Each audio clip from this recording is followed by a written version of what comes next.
some familiar verses, Ephesians 2:8, and from which the words on this banner come, by grace through faith, and I've been thinking about that a lot, and it's very profound. There's a lot more to it than is just there on the surface. Actually, it can be a very deep subject, and it's something worth contemplating, thinking about, because in some sense, it's all kind of,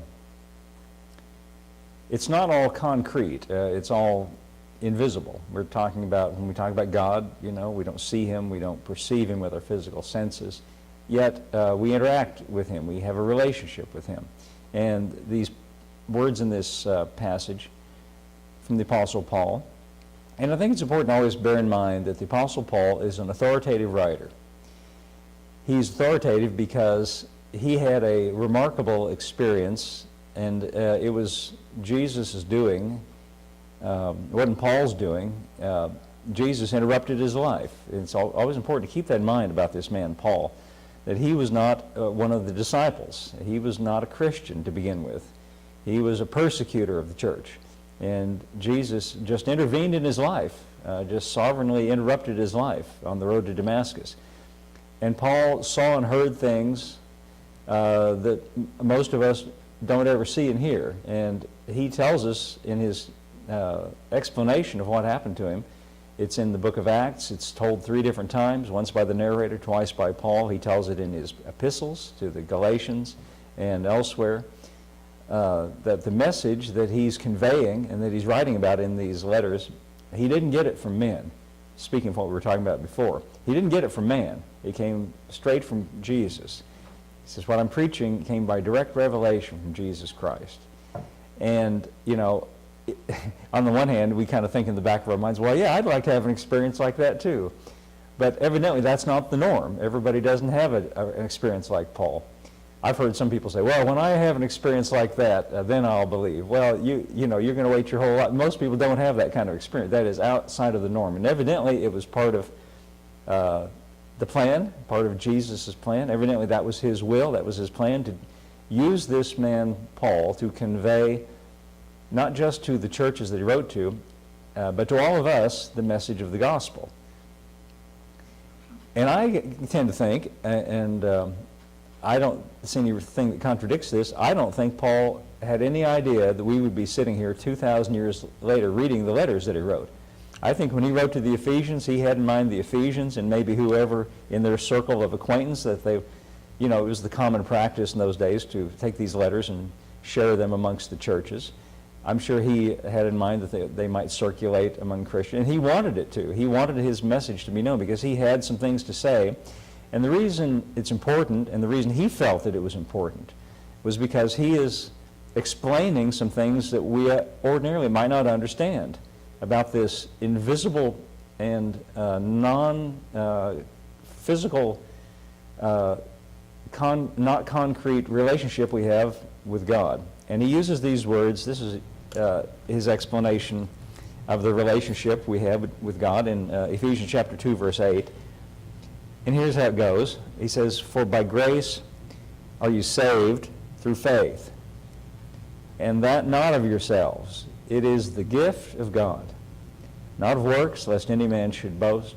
For we are his workmanship, created in Christ Jesus unto good works, which God hath before ordained that we should walk in them. Now in verse 8, when he says, by grace you're saved through faith, he goes on then, and the rest of what he has to say is emphasizing the work of God and emphasizing grace. When he says not of works and that we are his workmanship, he is emphasizing the fact that this subject, this thing that he's talking about, is not something that we do, is not something we work up, it's not something that is of us, that comes out of a product of what we've done. It is purely God's work. I think in the Message translation it says it that way. It's all God's idea and it's all his work. You don't have to necessarily put it up there, Alex. I'm just quoting from it. But the words that we need to define, though, and this is to understand this, and this is where it gets actually very interesting and a little deeper than what's on the surface, but the words grace and faith and saved. We need to contemplate what those words are. Now, speaking of the word saved, we usually think of it in, as I've said before, in a very narrow sense. And the very narrow sense of the word saved or salvation is the sense in which we think of conversion. Once I was a sinner, but now I'm a Christian, I got saved. And we limit it to that generally. But it's more than that. It is a word that implies, if not specifically talking about, all of God's work in our life. If you look it up in the concordance, the word is translated salvation or saved. It's a word that is defined by these modifying words like deliverance and rescue and healing even is implied in that. Everything that we could think of as God's work. Now remember, what is talked about in these verses is God's work. We are His workmanship. He emphasized that. The gift of God. That's talking about something that God gives. All those words are trying to explain, Paul is using them to try to explain what grace is. Grace is, and it's a word that we can't even just turn to the dictionary and look it up. We could, I suppose. But it's so broad and so deep. We could say, in one hand, we say in church a lot of times, it's God's unmerited favor. And that's good. I like that. And that's in this verse. Not of works. It's the gift of God. We don't merit it. We don't earn it. But another way to say it is, it's what God does just by virtue of the fact that He's God. It's God's work. It's something that we don't do, and we don't, not only that, we don't do, and we don't make Him do it.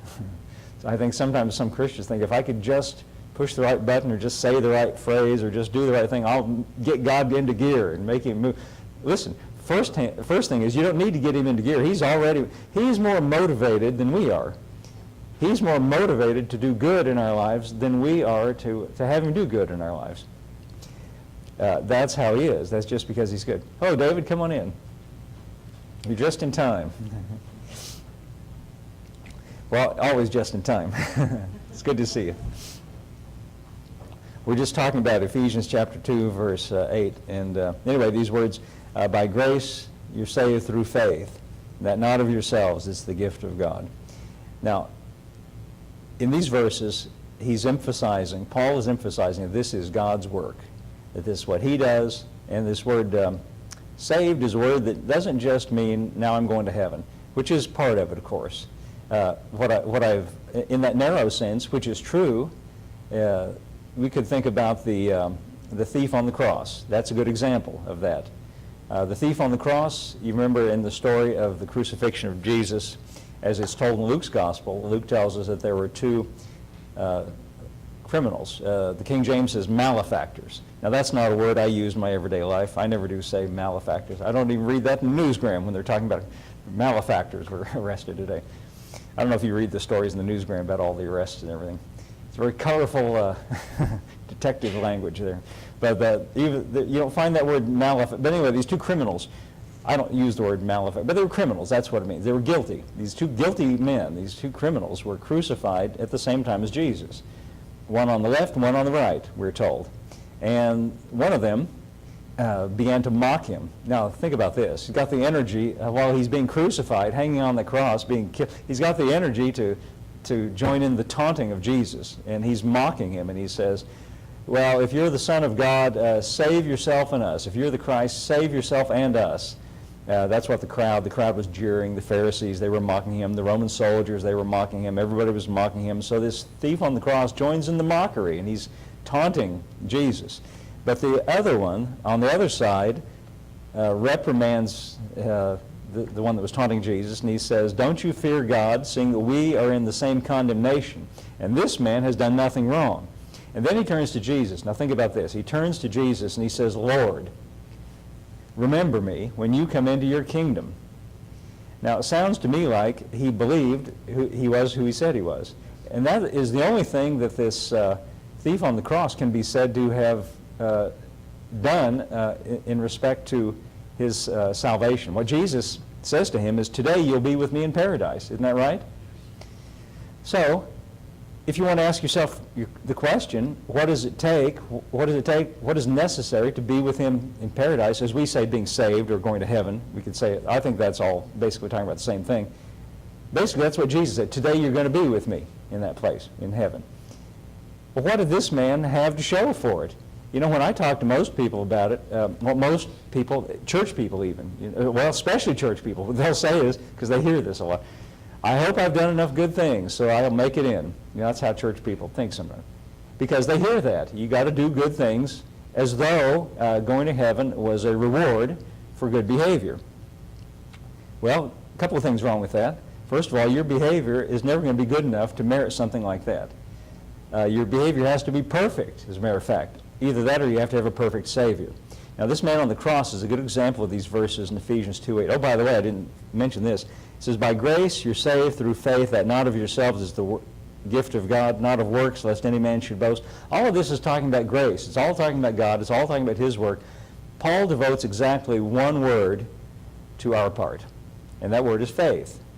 One little word, but it's an important word. In fact, I think I will have Alex give me the Message translation of verse 8 and verse 9.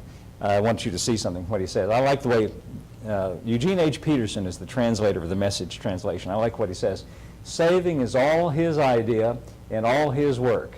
You see, that's a good way to explain what grace is. It's all His idea and it's all His work. It's God's work. All we do is trust Him enough to let Him do it. It's God's gift from start to finish. Did you notice that the word that he uses here instead of faith is trust? And that's, it's the same idea. That's an interesting word to consider. All we do is trust Him enough to let Him do it. It's His gift from start to finish. One more verse, Alex. Give me the next one. Listen, we don't play the major role. If we did, we'd probably go around bragging that we'd done the whole thing. Now that reminds me of church people. No, I'm being a little hard on it, but you see, you notice what he's emphasizing here. This is God's work, and it's His plan, and all we do is trust Him. And then he emphasizes that, and he says, trust Him enough to let Him do it. We don't play the major role.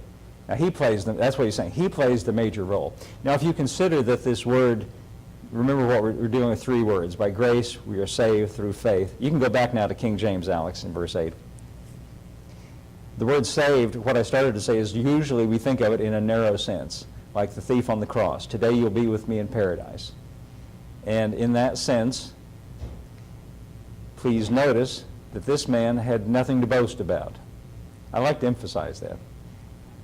Don Gay was here when I first mentioned this here recently, and she told me that she was at a Bible study or some gathering of Christians, and they were talking about the thief on the cross, and Jesus said, today you'll be with me in paradise, and a person commented and said, I wish he hadn't said that. Meaning that kind of disturbs and that contradicts our typical church theology, that heaven and going to be with Him in paradise is a reward for good behavior. Because this thief on the cross, think about it, he didn't do any of the things we associate with what you're supposed to do. He didn't ever go to church. He didn't ever read the Bible. He didn't ever pray, unless you count him talking to Jesus just then. He didn't ever do any good works, didn't ever give any money in the offering. He didn't have the Lord's Supper. He wasn't even baptized. He didn't have anything. Nothing. He's empty-handed. Do you ever think about that? Empty-handed except for the one thing that Paul mentions in this verse. By grace you're saved through faith. That's our part. Now this word saved, as I said, we usually think of it in that narrow sense, but it is a bigger word and it implies all of God's work in our lives. Now, that thief on the cross, I'm well assured that what Jesus said was true about him, that day he was with Him in paradise. Don't you think Jesus told the truth with that? He wouldn't lie to him at a time like that, would he?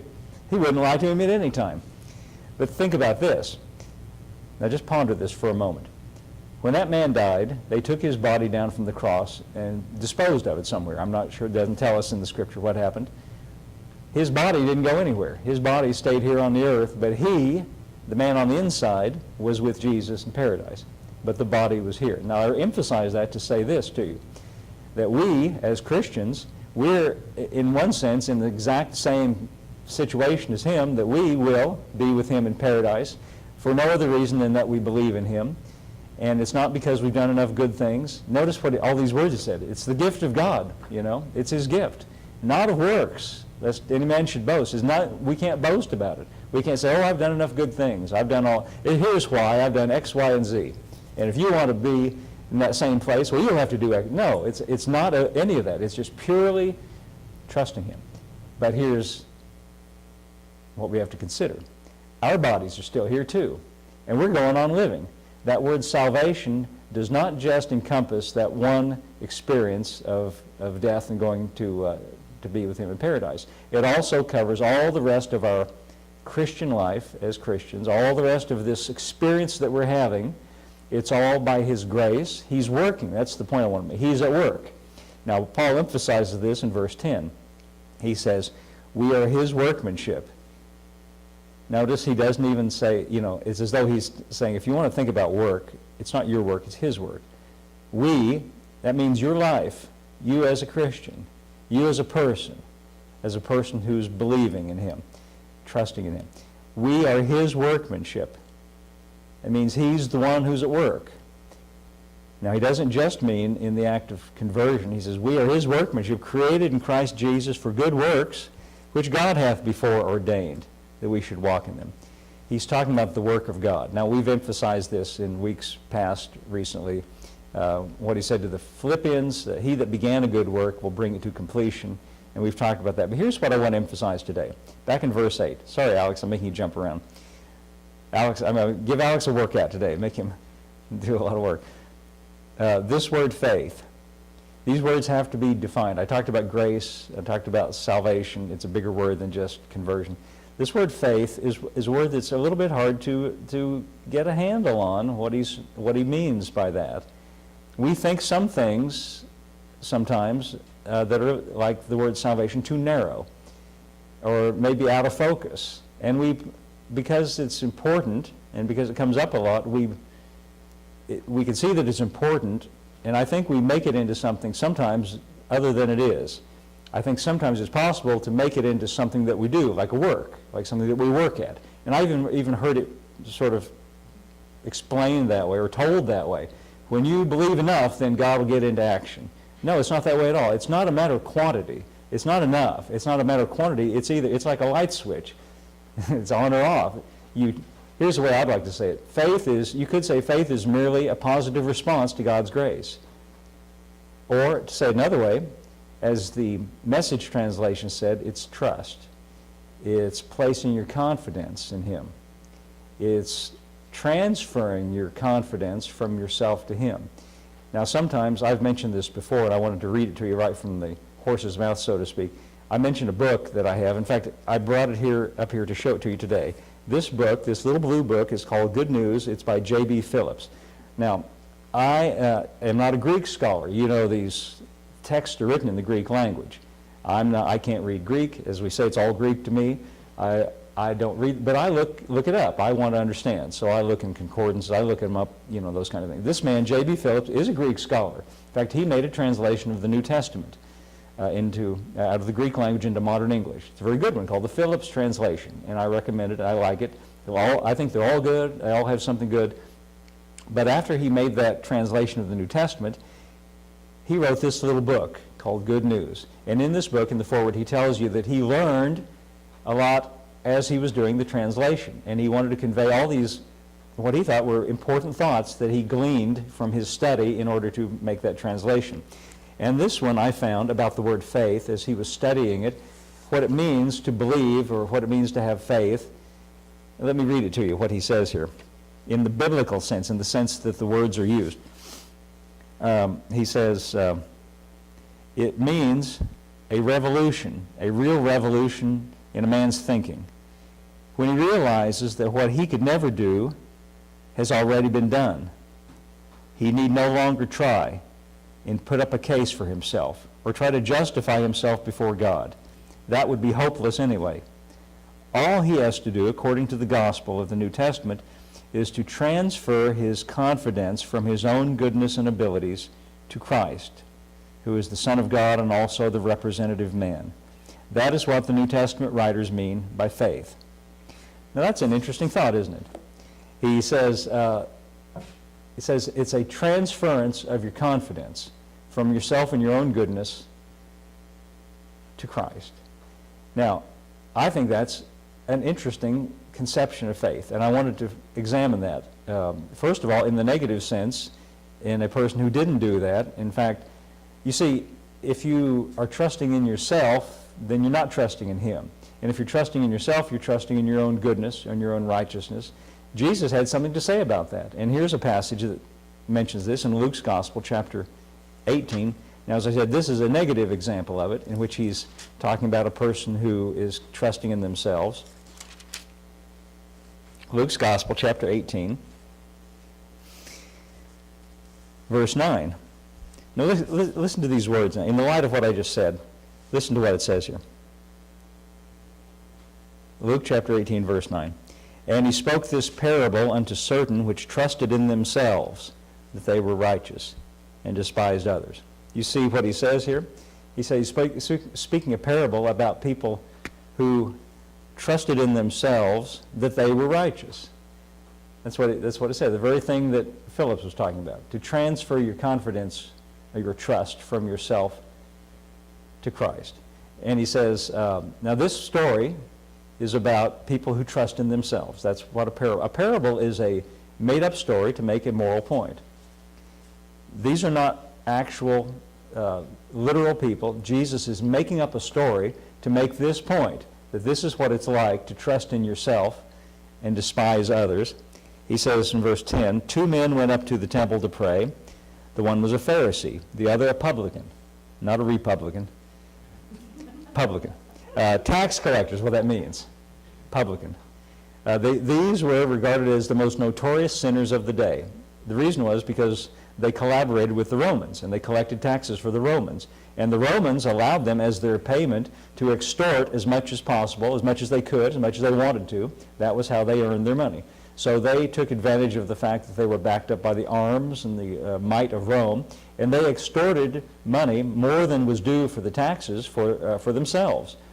And they were notorious sinners. That was how they were regarded. Now, the Pharisees were regarded as the most holy people around, the upstanding people in the community, who, from all outward appearances, were very holy people. And as Jesus said, this is a story about trusting in yourself and despising others. So these 2 men went to the temple to pray. Remember, he's making this up just to make the point. Verse 11, the Pharisee stood and prayed thus with himself, God, I thank thee that I am not as other men are, extortioners, unjust, adulterers, even as this publican. In other words, if you don't understand what I mean, like him. Use him for an example.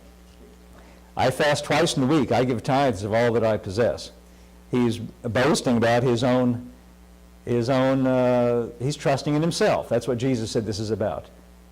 Now, it's not to say that any of those things are bad things, but you see, Jesus is saying he's trusting in himself. What Paul says is that by grace, by God's unmerited favor, by his gift, we are saved, and not of ourselves. It's the gift of God. By grace through faith. Faith is our part.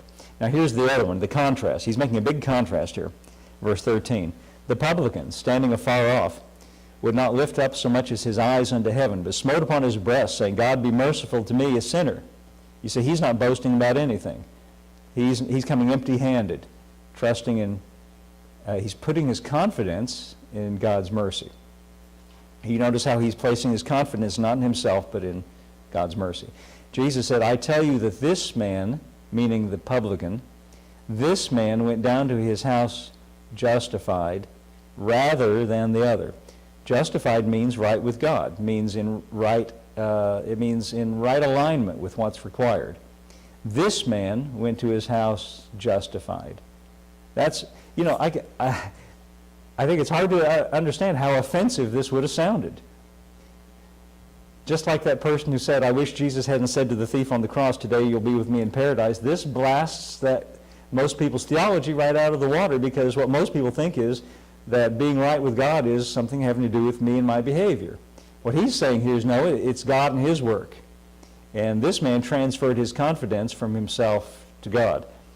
He said, this man went to his house justified, and then he even says, rather than the other. In other words, not the other, not the Pharisee. Now, the Pharisee he doesn't tell us that any of his works were out of line or wrong, but he was not right with God, because not of what he did, but because where his trust was, what his attitude was. Remember what this is about. Trusting in themselves and despising others. This reminds me, I probably shouldn't bring this up, because I try to steer clear of current events and things that are in the news, but I thought of this as I was reading this morning. I don't know if any of you know, you might, you probably do, but I don't know if any of you know what the Westboro Baptist Church is. Does anybody know what that is? Those are the people who would go around and protest at funerals of soldiers.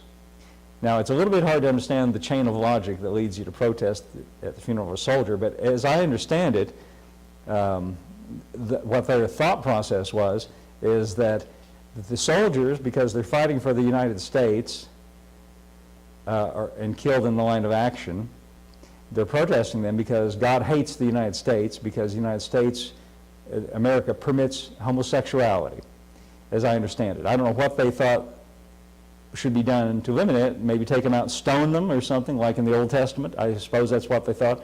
But they would protest its soldiers. It's a terrible thing that they were doing. And I hesitate. I want to put it in quotations that it's a pseudo-Christian group. I would say that's not the spirit of Christ at all. And what I saw in the news last week was that evidently the founder, the man who was behind it, died recently. Passed away recently, yes, and the church put out a statement asking people not to come and protest at his funeral, to have some respect for the family, they said. And I thought, just like you are, that amused me a little bit, but here's what I wanted to tell you. Here's what I wanted to tell you. Yeah, that is a little ironic, is it not? That they would go around and protest people's funerals, and the thing that really got them was that they were really upset. They thought God was mad about homosexuals. Now I'm here, first of all, to tell you God's not mad at anybody. And God's not mad because of homosexuals. He's not mad because of sin. As far as God's concerned, he's dealt with sin already by putting it on Jesus on the cross. And now he's interested in reconciliation. He's not angry. He's not mad. He's not doing vindictive acts of that kind. But there's a man, his name is George Takei, and he used to play Sulu on Star Trek, if that helps you know who he is. And if you know anything about him, he is an openly homosexual person. And I'm not here to justify that or say anything about it one way or the other. I'm saying God's not mad at anybody.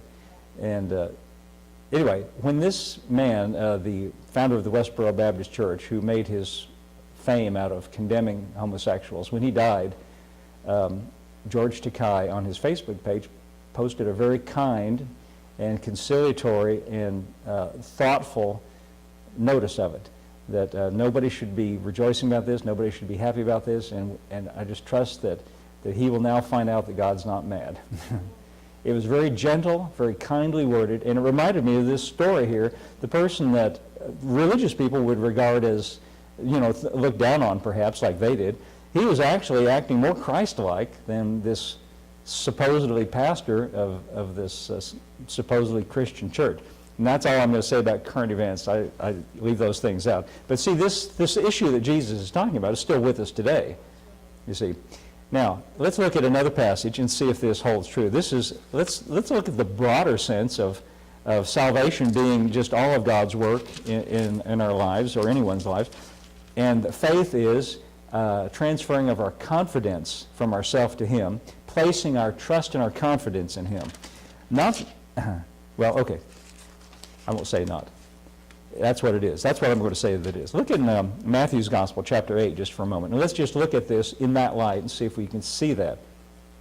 Matthew's Gospel, chapter 8. And here's what it says, verse 5. Matthew's Gospel, chapter 8, verse 5. The word faith is going to come up in this story very prominently, but I want you to see that what Jesus calls faith is actually a man placing his confidence in him. When Jesus was entered into Capernaum, there came unto him a centurion beseeching him. And he said, that is the centurion, a Roman soldier, Lord, my servant lieth at home, sick of the palsy, grievously tormented. And Jesus said unto him, I will come and heal him. And the centurion answered and said, Lord, I am not worthy that thou shouldest come under my roof, but speak the word only, and my servant shall be healed. For I am a man under authority, having soldiers under me. And I say unto this man, Go, and he goeth, and another, Come, and he cometh, and to my servant, Do this, and he doeth it. And when Jesus heard it, he marveled. And he said, Verily I say unto you, I have not found so great faith, no, not in Israel. Now, when he marveled at this man's faith, what was it that he saw that he called faith? Well, you know, I've heard people focus on everything under the sun with this. The fact that he said, I'm a man under authority, that, you know, that's just an example. You know what, the reason the centurion said, I'm a man under authority, and when I say, do this, it'll be done, he's just saying, if you speak the word only, it'll be done, because Jesus, you have authority in this realm. If you say so, I'm just going to consider it done. That's what he's saying here. But notice what it is the centurion did that got Jesus' attention that he called faith. We could say, using the language we're using today, that what he did was he expressed his utter and total confidence in Jesus. Did he not? Yeah. Jesus said, I will come and heal him, and he said, I'm not worthy that you should come under my roof. Speak the word only, and my servant shall be healed. Rather than focusing on the details of it, just think of, in a broad sense, what it is that he's saying. He's saying, Jesus, I have total and utter confidence in you. And I think that's what Jesus is looking at, that he calls faith. Let's go on reading.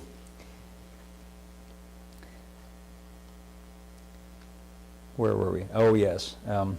I have not found so great faith, no, not in Israel. Verse 11 says, And I say to you that many shall come from the east and the west, and shall sit down with Abraham, Isaac, and Jacob in the kingdom of heaven. But the children of the kingdom shall be cast into outer darkness, and there shall be weeping and gnashing of teeth. Now, don't let these verses alarm you. You can see by the context that what he's talking about is, I haven't found so great faith in Israel. And what he's saying in verse 11, he's saying that many will come from the east and the west. He said people were going to come from far away that are not of Israel. Strangers, like the centurion. And they're going to sit down. They're going to enter in, whereas you, that should be, these children of Israel, Israelites, who are not receiving him and not believing in him, in a metaphorical sense, you're going to be on the outside looking in. Now, he didn't say anybody's going to hell here. He just said, in outer darkness, weeping and gnashing of teeth. You're going to be on the outside. In other words, the outside is going to be on the inside, and the insider is going to be the outside looking out. As though there's a party on the inside, and on the outside it's dark, and they're going to be out in the darkness looking in and say, they're in there eating with Abraham, Isaac, and Jacob, and we're on the outside. Grrr, that's what gnashing of teeth means. Grrr. They're upset about it. That's all that's saying. You know, I know Christians who have read those verses and got all alarmed, scared, and worried, and think that it's talking about there's some Christians that are going to be rejected. He's not talking about Christians here. And there aren't any Christians that are going to be rejected, because we're Christians only for one reason, and one reason only, because we place our faith and our confidence in Jesus. Everything else is extraneous. Think about the thief on the cross. I think I mentioned this before. Speaking of that thief on the cross, man, he is so controversial, that thief on the cross. Church people don't like him because it contradicts church theology. I think I've mentioned this before. When April and I were in high school and we were first dating, her parents wouldn't allow her to have but one date a week, which was okay. That was their family rules. But so to get an extra date, if you can call it that, I would go to church with her on Wednesday nights.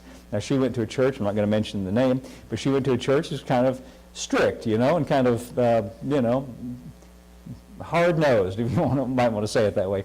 But I would go with her on Wednesday nights, and they had a Bible study, and that was, you know, that's not much of a date, but that's a way of going out. Anyway, I remember something they were talking about, and I asked that question. In my ignorance, at least I had heard about that thief on the cross, and they were saying, well, you have to have this, and you have to do that, and you have to have this other thing, and you have to do this and that, and mentioning all the requirements to be right with God. And I said, well, what about the thief on the cross? He didn't do any of those things. And there was a silence. Well, the man said, that was a special exception. Well, listen, there aren't any special exceptions. If there are any special exceptions, we can't point at any general truth. If there are going to be exceptions, then we can't say it's generally true. There aren't any exceptions. That thief on the cross is the general rule. That's how it is. That matches perfectly with Ephesians 2:8, as we read. Now, this man said, in essence, that he put his total confidence in Jesus. Now, I like saying it that way. See, I don't think it's helpful to think about faith as some kind of formula or some kind of thing that we do. If I could just say the magic words or pull a lever or push a button, then God is waiting to respond to me. I don't think it's that way at all. I think God is active, and it's we who are responding to him.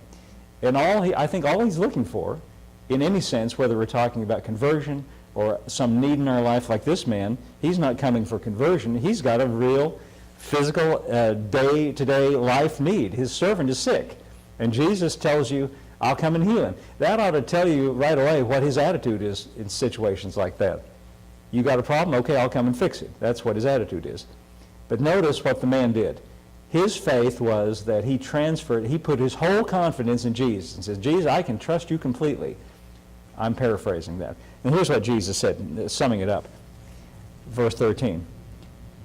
And Jesus said to the centurion, go thy way, and as you have believed, so be it done unto you. And his servant was healed the selfsame hour. He was right placing all of his confidence in Jesus, just as, if I can apply it to our lives, just as we also are. Let's read one more. I don't want to keep you a long time, but I think this is an interesting subject. This is my favorite one on this topic. In Mark's Gospel, chapter 5, and let's just see, verse 25. Now, the reason I'm focusing on these is I'm making the case, or the example, that salvation is not just a word that means, like the thief on the cross, to go to heaven when you die. It also encompasses our life in the meantime, in the here and now, with all the problems and the frustrations and the aggravations that we face. It's still his grace, and it's still our faith. It's his work, and all he's looking for from us is that we give him our complete and total trust and confidence. A certain woman, verse 25, which had an issue of blood for 12 years. That means she was bleeding for 12 years. Verse 26, had suffered many things of many physicians. Now, I'm not going to comment on that, but this is 2,000 years ago. You could say, well, that's how it was back then. That's how it is. That can be that way today. It can be today. She suffered many things, and to give them credit, they're trying to help. But they're just humans. They're just dealing with physical things, you see. She suffered many things of many physicians and spent all that she had. You can do that today, too.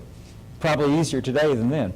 And was nothing bettered, but rather grew worse. This is a pathetic and a really hopeless situation. Think how discouraged she must have been. She did everything, as far as she could tell, you're supposed to do. And then she spent all that she had, and to top it all off, now she's no better, but actually worse. I mean, it'd be bad enough if there's no change, but not only is she not better, it says she's worse. Think about how discouraged. Think about how depressed. Think about how hopeless you would feel in that situation.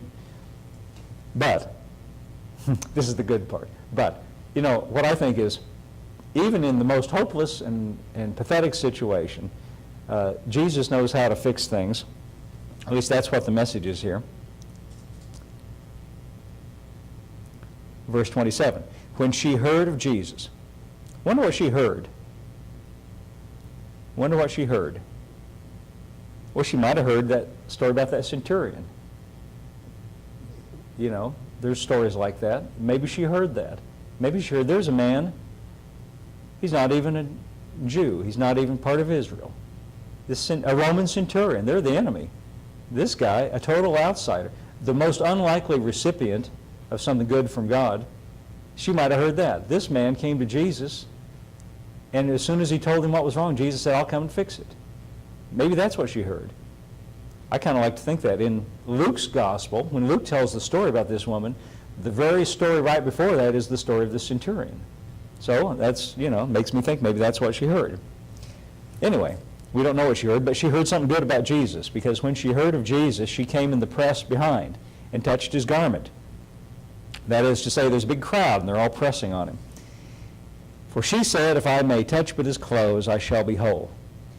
Now, sometimes people focus on what she said. Well, if you get hung up on the details, you might miss the point. You can get hung up on the details and miss the point. You could think, well, if I could touch his clothes, you don't have to touch his clothes. The clothes don't really have anything to do with it. It's the fact that she is placing all of her confidence in him, just like the centurion. That's what it means to believe. That's what faith is. When you put all of your confidence, transfer it from yourself to him. She said, if I can touch his clothes, I shall be whole. She has utter and total confidence in him, just like the centurion. The clothes are irrelevant to what happened here. But that's what she did. If I can just touch his clothes, I'll be whole. So she's got that in her mind, and straightway, it says, she came in the press, touched him, and straightway the fountain of her blood was dried up, and she felt in her body that she was healed of that plague. And Jesus, immediately knowing the virtue had gone out of him, turned him about in the press, and he said, "Who touched my clothes?"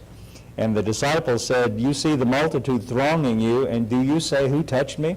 In other words, what they're saying is, "Jesus, what do you mean, who touched my clothes? There's a crowd, there's a crowd pressing on you.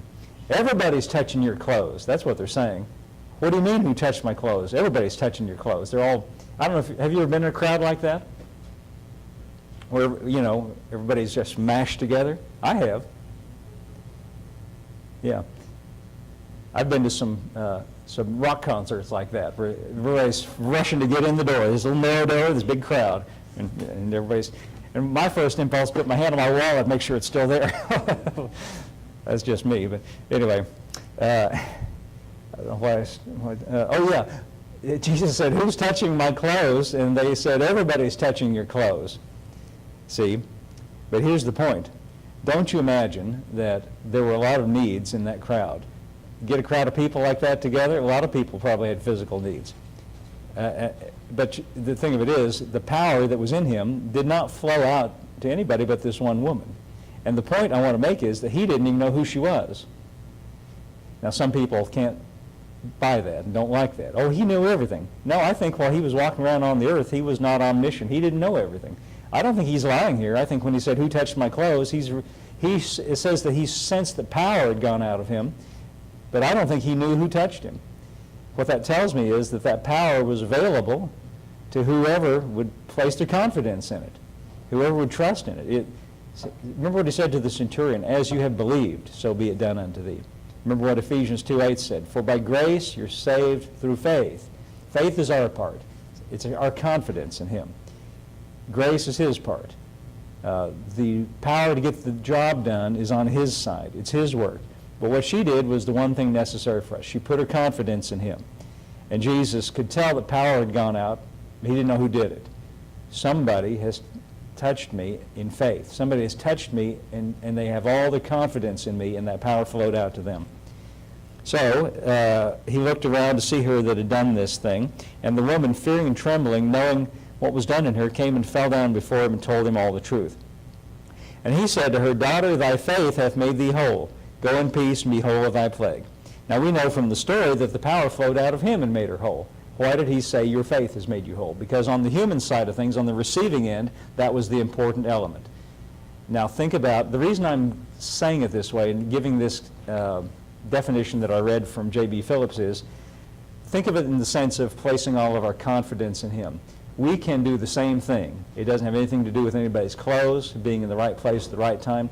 We can place all of our confidence in him, whatever our needs are, and the same thing is true for us as was true for her. Whatever our personal needs are, big or small, it doesn't make any difference. He's got the power sufficient to meet the need.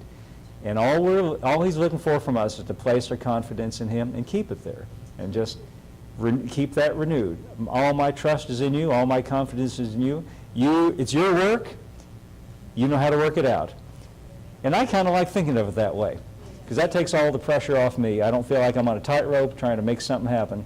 He's the one who knows how to do it, not me. Okay, let's all stand up together.